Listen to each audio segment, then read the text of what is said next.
Today we'll talk about how can you fix this problem or know how you can do that on your Clapper app.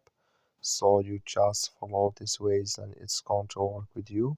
All you have to do in the first, you just click here on settings.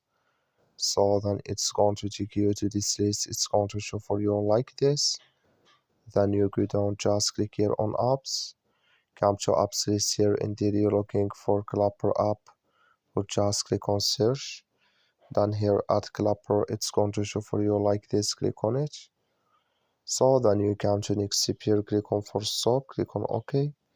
Then you go down, just click on storage, come to storage is here.